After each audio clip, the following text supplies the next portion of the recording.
Hi, ഇന്ന് നമുക്ക് മട്ടരി വെച്ചൊരു പുട്ട് തയ്യാറാക്കാം. അതിനായിട്ട് തലേദിവസം ഞാൻ ഏകദേശം ഒരു 2 കപ്പ് അരിയോളം മട്ടരി പച്ചവെള്ളത്തിൽ തന്നെ കുതിർക്കാൻ വേണ്ടി വെച്ചിട്ടുണ്ടായിരുന്നു. പിറ്റേ ദിവസം രാവിലെ ഇത് നന്നായി കഴുകിയതിന് ശേഷം നമ്മൾ ഇതേപോലെ ഒരു അരിപ്പയിൽ ഏകദേശം ഒരു 20 മിനിറ്റോളം ഊറ്റി വെച്ചിട്ടുണ്ടായിരുന്നു. അപ്പോൾ നമുക്ക് വെള്ളമൊക്കെ നന്നായിട്ട് തോർന്ന് കിട്ടിയിട്ടുണ്ട്.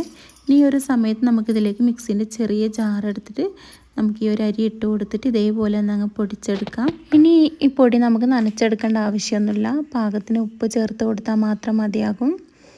നമ്മൾ പാകത്തിന് ഉപ്പ് ചേർത്ത് കൊടുത്ത് കൈവച്ചൊന്ന് അങ്ങ് മിക്സാക്കി കൊടുക്കുന്നുണ്ട്. ഇനി നമുക്ക് ചുട്ടെടുക്കാം. അത്രയേ ഉള്ളൂ കേട്ടോ. നമ്മൾ പുട്ട് കുറ്റിയിലേക്ക് തേങ്ങയും അതുപോലെ ഈ ഒരു മിക്സ് ഇട്ട് കൊടുത്ത് തേങ്ങ വീണ്ടും ഇട്ട് കൊടുത്തിട്ട് നമുക്ക് സാധാരണ പോലെ തന്നെ ആവി കയറ്റിയെടുക്കുക. ഇത്രയേ ഉള്ളൂ. ഈ ഒരു റെസിപ്പി നല്ല ടേസ്റ്റി ആയിട്ടുള്ള റെസിപ്പിയാണ്. ചൂടോടെ കഴിക്കാൻ വേണ്ടി നല്ല ടേസ്റ്റാണ് കേട്ടോ. മാത്രമല്ല ഉണ്ടാക്കിയെടുക്കാൻ വേണ്ടിയിട്ടും നല്ല ഈസിയാണ്. അപ്പോൾ ഇന്നത്തെ വീഡിയോ ഇത്രയേ ഉള്ളൂ. വീഡിയോ ഇഷ്ടമായാൽ ലൈക്ക് ചെയ്യാൻ മറക്കരുതേ. താങ്ക്